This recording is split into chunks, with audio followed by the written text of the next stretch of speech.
Yo, basketball fans, it's your boy JuKIng the Boss, and with all the moves that are being made in the NBA's free agency, it started getting me thinking about the moves that 2K and EA are making with the current product. Now, NBA Live, they've already put most of their cards on the table when it comes to this year's installment, but 2K only revealed 2 cover athletes. Now, one of those cover athletes was the Legend Edition or LeBron James Edition, and you know, for $150, you get some cards, some My Team cards, some My Team packs, a couple of little special things, some VC, and you get to play the game 4 days early. But people also noticed that in the regular edition pre-order didn't say the same thing when it comes down to the play 4 days early. So if that's true, then essentially buying the regular edition does not give you the same jump at playing the game early as buying the limited edition, the collect, well, not limited edition, the collector's edition.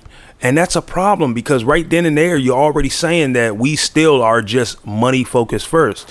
Now that's a Take-Two thing, and I'm upset because it's starting to bleed into other Take-Two products, and it got me worried about where these games are going as a whole. Now, games as a service is one thing, but seeing as 2K is not being built as a games as a service, then quite frankly, you need to really think about your fan base. Now, Live used to be the king, and at one point, 2K slowly but surely chipped away at it. They took some setbacks, but they stayed along the path when it came down to how they were developing the game.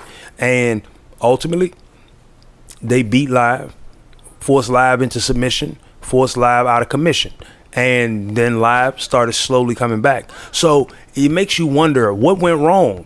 How did that happen? And is 2K on the same verge of making those same mistakes? So let's look back. Now, last year, Live 18 on PS4 and Xbox One sold a total of 410,000 copies, which is actually up from 340,000 2 years prior with NBA Live 16. Now, 2K18 sales on the same platforms was 5 million. And that was down from 5.4 million with 2K17 and down from 6.3 million from 2K16. So the last time they competed before 18 was 16, and they woefully outsold with 6.3 million to 340,000. But the next year, when they had no competition, they only sold 5.4 million, which means that they lost a big chunk of their fan base. And then this year, they literally only sold 5 million, losing more of the fan base. And if you sold 5.4 million the year before and you sold 5 million this year, and it just so happens that NBA Live 18 sold 410,000 copies, there's that 0.4 million that you lost. And so when it comes down, don't get me wrong, skew those numbers a little bit because we know those who bought both 2K and Live, but still you look at it and you say that there's still no competition there. But what happened in the past that caused that competition to shift? Now, the start of this rivalry goes back to Live 03 and NBA 2K3. Before then, these games were coming out about 3 months apart, so you couldn't really say they were competing with each other.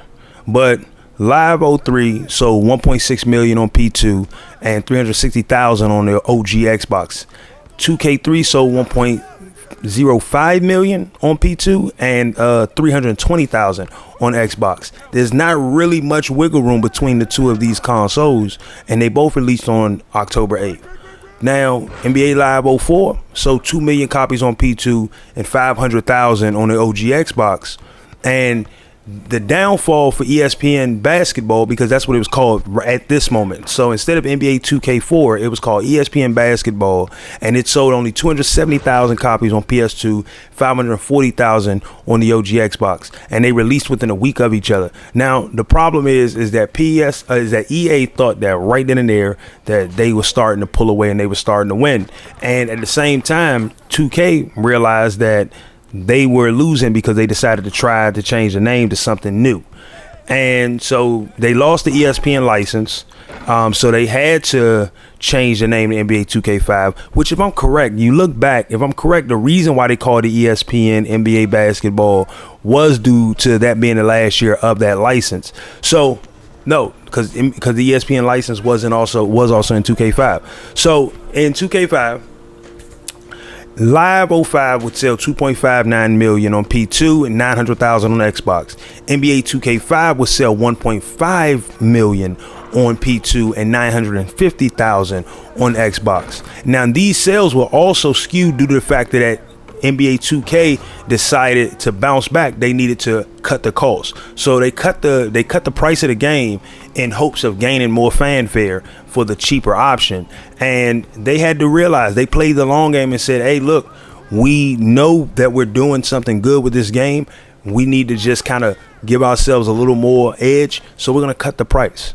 Now, playing that long game seemed to work out for them, because Live 06 would go on to sell 1.6 million on PS2, and then 640,000 on Xbox, and then also would sell 290,000 on the 360.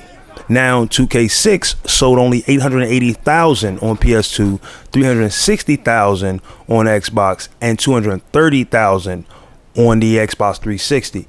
And if you notice, at this time, there still wasn't a big disparaging mark, except for on PS2. Don't get me wrong. On PS2, NBA Live had basically sold double and everything like that, and almost sold double on Xbox. But on the Xbox 360, people started to look at it a little bit different, and those numbers stayed closer. Now, at this point, this is when the sales switched. They eliminated sales from the original Xbox, and it was all about the PlayStation 2 and the Xbox 360, because the PS3 wouldn't come out until the following year. So from 2K6 to 2K9, the lead between Live and 2K would go from 760,000 difference to 90,000 in difference. And in 360, that case would outsell NBA Live by 2K9. Now, NBA 2K10 sold 1 million on Xbox 360 and another 840,000 on PS3. The introduction of My Career, which at that time was called My Player, very simplistic format of playing career games, playing big moments, would really start to take things off. And NBA Live literally sold less than 1 million copies across both PlayStation 3 and the Xbox 360 combined.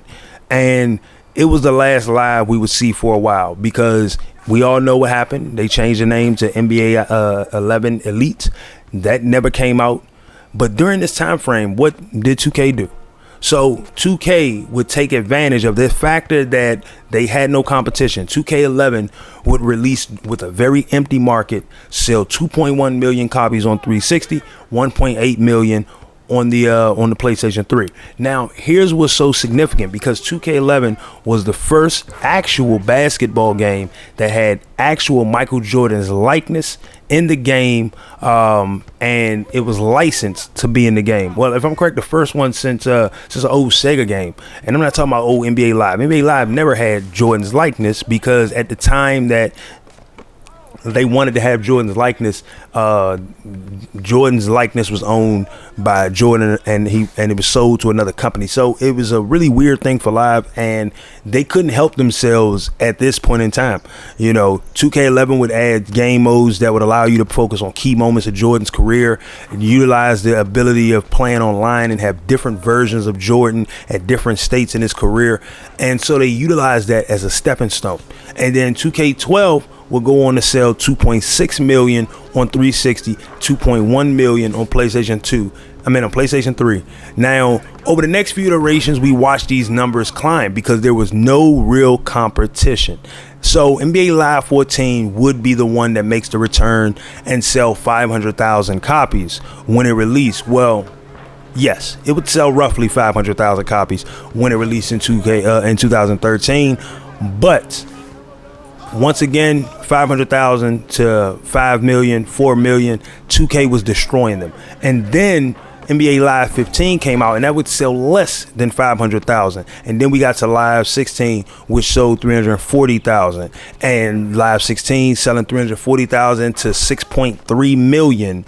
Compared to 2K, like, that is a big difference. And so Live took some time off to really figure out what they were doing wrong and what they needed to do to create a competitive basketball product.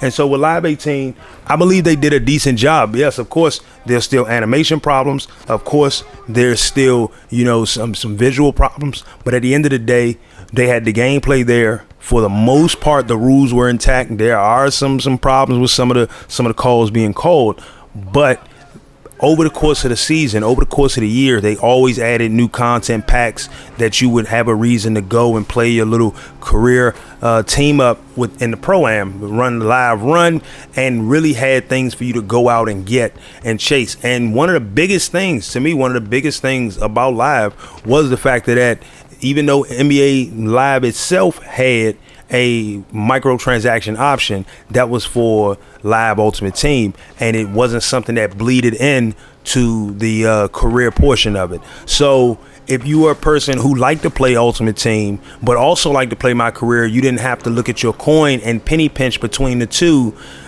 just so that way, you know, you're like, I wish I had the coin to be able to get this new Ultimate Team pack that's out, but I gotta, you know what I'm saying, I'm only 2% away from my next level. I need this coin to level my man up. And so when you look at that, you say, okay, Live 16, they sold poorly, but the overall product was moving in the right direction. So when we look at that and we look at the history of 2K and how 2K is now becoming stagnant, because that's what Live did and that's what caused them to take that L. Live 05 is what everybody say was the last playable Live. To me, Live 04 was the last playable one, but I can understand what people are saying. But come Live 06, we would watch them add features that were poorly optimized, that wasn't ready, and force them on the people. And so you get this very sluggish, very buggy game.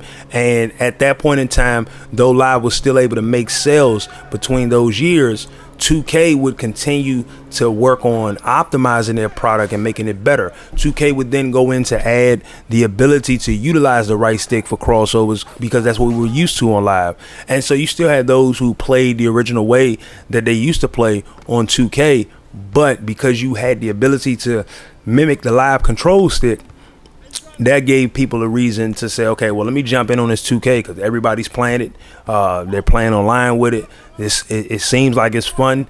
And so because 2K were doing things like that, that's what allowed them to take that advantage and kind of like bury Live. But Live really buried itself. Now Live is digging itself out of a hole. And will they continue to follow this slow trend of slowly gaining market shares by analyzing what they could have done better? Now we can all sit up here and say, hey, look, y'all need to work on the visuals. Y'all need to work on character likeness. Y'all need to work on the animations and all those things. As long as they actually work on them, they can ultimately make themselves a competition once again for NBA 2K. And ain't that at the end of the day, isn't that what we want? We want two basketball games that make us have to maybe even really decide. Like, don't get me wrong, at the end of the day, I want to buy both basketball games. But maybe you want a market where, for you, the gamer, I'm not going to call you a consumer and everything like that. I'm going to call you a gamer. For you, the gamer, you want to play a basketball game. Maybe this is the time where it's like, oh, I got to choose between, 2K got the park and this, that, and the other. And they got the Pro-Am team up.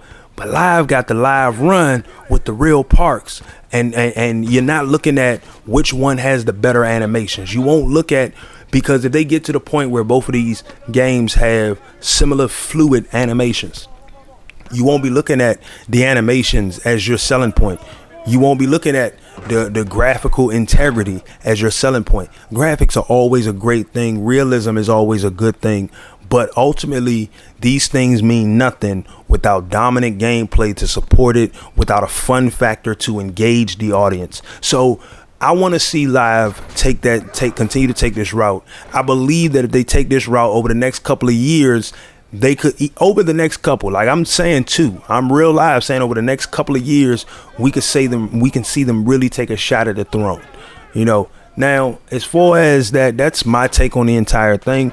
I would love to know what yours is, though. So leave me a comment down below. Let me know whether you think Live still has a chance in this fight, whether you think Live can make a move, whether you think they might make a real big surprising move this year that could give them a really big leg into the game, give them a really big leg up on the competition. Let me know down in the comments below, which game do you prefer going into 2K19 based on Live 18 and 2K18. Which game are you looking most forward to? And I'll catch you guys on the next video. Make sure if you're new to the channel, you subscribe, Like the video if you enjoyed it. Hit me with a dislike if you didn't. Let me know why you didn't, so that way at least I know what my audience wants. I'll catch you guys on the next video. I'm out.